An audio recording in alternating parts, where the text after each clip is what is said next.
नमस्ते विद्यार्थी मित्रों, कक्षा 10वीं में हिंदी में हम आज पढ़ेंगे समास। समास वो क्या है? समास को समझने से पहले कुछ ऐसे बिंदुओं को समझने की जरूरत है जो हमें जिसका ख्याल होना चाहिए। जैसे कि शब्द हमें पता है कि वर्णों का सार्थक समूह जो होता है उसे हम शब्द कहते हैं। जैसे कि ताजमहल, तो ताजमहल एक शब्द है, वो एक स्वतंत्र है और वर्णों का सार्थक समूह है। ठीक है, तो ताजमहल एक शब्द है। अब पद की बात करें तो हमें पता है कि पद किसे कहते हैं कि जब शब्द व्याकरण के नियम अनुसार वाक्य में प्रयुक्त होता है तो वो पद है। जैसे ताजमहल सुंदर है, तो ताजमहल यहाँ पर पद है। और क्या पद है? वो संज्ञा है।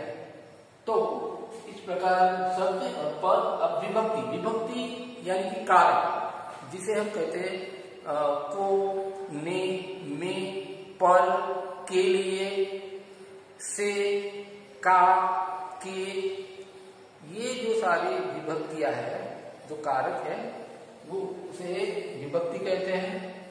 और लोप होना एक ये महत्वपूर्ण शब्द है। लोप होना कि लोप हुआ मतलब कि वो गायब होना।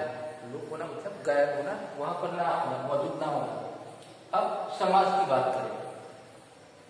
ये शब्दों को समझने के बाद अब हम अपने विषय पर आते हैं। समास किसे कहेंगे कि जब दो या दो से अधिक शब्द मिल करके एक नया शब्द बनाते हैं तो उसे समास कहते हैं। सामासिक शब्द पद कहते हैं या फिर समस्त पद भी कहते हैं। और आगे देखिए हम समास विग्रह। समास विग्रह में क्या, यहाँ समास का एक उदाहरण लेकर समझे तो रसोई के लिए घर, तो यहाँ के लिए जो विभक्ति है उसका लोप करके रसोई घर एक नया शब्द बना, रसोई घर, तो वो समास है। और विग्रह करना अर्थात जो सामासिक शब्द है, जो सामासिक पद है, उसको विघटित करना, उसको विखंडित करना, अलग करना। जैसे रसोई घर हमने सामासिक शब्द देखा, अब उसका विग्रह करें तो रसोई के लिए घर, तो ये समास विग्रह हुआ। दोस्तों ये समास जो है उसके मुख्य रूप से 6 भेद है। देखिए हम कि समास के 6 भेद हैं। पहला तत्पुरुष समास, दूसरा कर्मधारय समास, तीसरा बहुब्रीहि समास, चौथा द्वंद्व समास, पांचवा द्विगु समास और छठा अव्ययी भाव समास। तो हम एक एक करके सभी समासों को समझने की कोशिश करते हैं। पहले हम देखेंगे तत्पुरुष समास। तो दोस्तों हम देखें कि तत्पुरुष समास में हम देखें कि अलग अलग विभक्तियां जो है, जैसे कर्म कारक में को विभक्ति है, उसका लोप अगर होता है सामासिक पद में तो वो तत्पुरुष समास है। करक तत्पुरुष समास में से या द्वारा ये विभक्ति का लोप होता है तो वो करक तत्पुरुष समास है। के लिए विभक्ति का लोप होता है तो वो संप्रदान तत्पुरुष समास है। अपादान में से विभक्ति का लोप हुआ, यहाँ आप देखें कि यहाँ भी से है, यहाँ पर भी से है, तो उसका भेद हम समझेंगे आगे। तो इस तरह से का, के, की, रा, रे, री, ये जो विभक्तियां है उसका लोप हुआ है तो वो संबंध तत्पुरुष समास है। में और पर ये विभक्ति का लोप होता है तो वो अधिकरण तत्पुरुष समास है। आइए दोस्तों उदाहरण के जरिए इसको समझने की कोशिश करेंगे।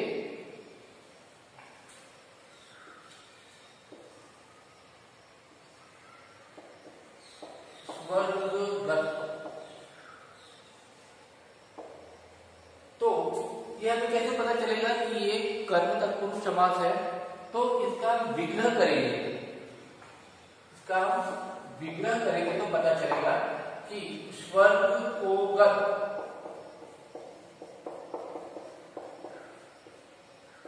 तो यहाँ को विभक्ति का लोप हुआ है तो ये कर्म तत्पुरुष समास है। अब ये सवाल ये होता है कि हमें कैसे पता चले कि इसके अंदर कौन सी विभक्ति है, तो हमें इसके लिए जो भी सामासिक पद दिया है उसका हमें विग्रह करना होगा। इससे हमें पता चलेगा कि ये कौन सा समास है, कौन सा तत्पुरुष समास है। आइए दूसरा देखते हैं करण। तो यहाँ से या द्वारा विभक्ति, तो हम देखें हस्तलिखित, तो हस्त से लिखित,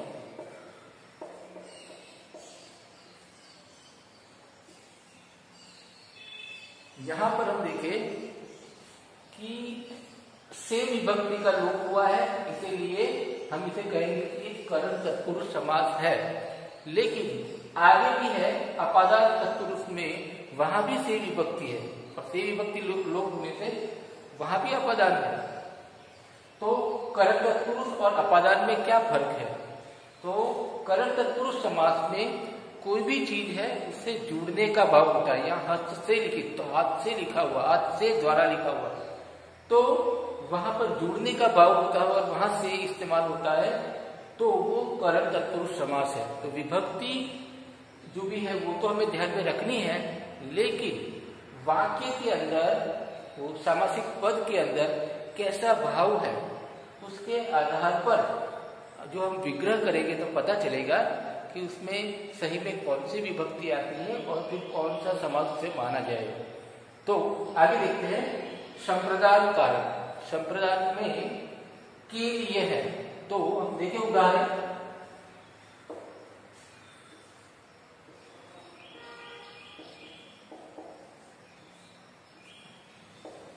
उदाहरण है विद्यालय, तो उसका अगर हम समास विग्रह करें तो हम कहेंगे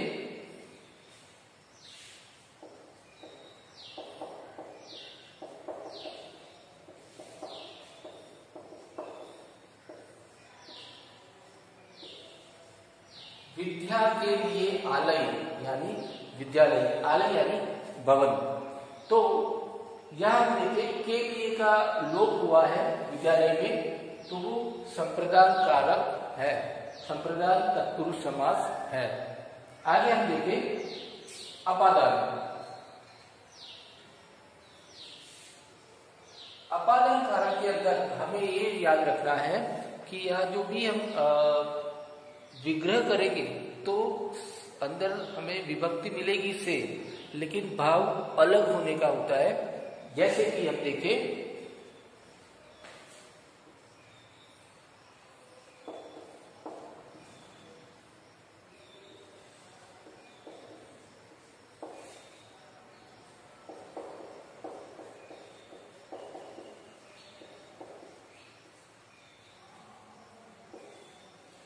रोग से मुक्त, रोग से अलग होने की बात है, मुक्त होने की बात है, तो यहाँ जुदा होने का भाव है।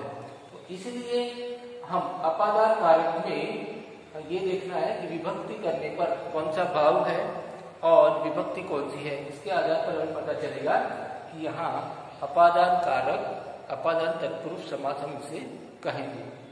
आगे देखते हैं संबंध तत्पुरुष समास।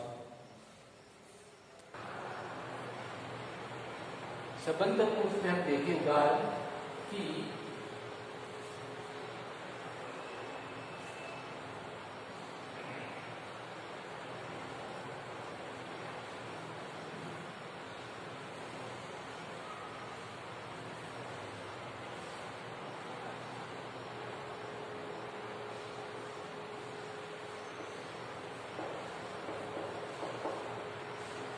देवदास, देवदास, देव का दास।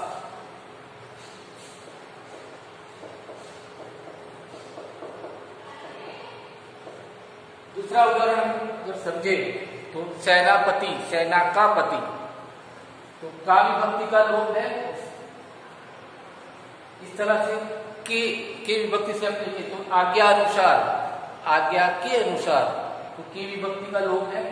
तो ये संबंध तत्पुरुष समास का उदाहरण है। आगे देखिए हम अधिकरण तत्पुरुष समास। अधिकरण तत्पुरुष समास में कौन सी विभक्तियां होती है? में और पर, में और पर।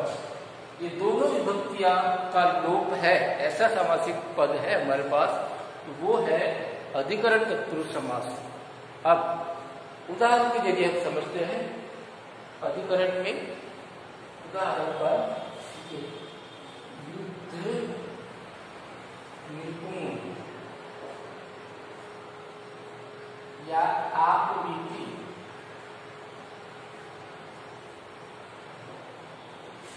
युद्ध में निपुण, आप पर बीती। युद्ध में निपुण और आप तो बीती में आप पर बीती, या में और पर ये दो विभक्तियां जो है उसका लोप हमें नजर आता है। तो ये अधिकरण तत्पुरुष समास है।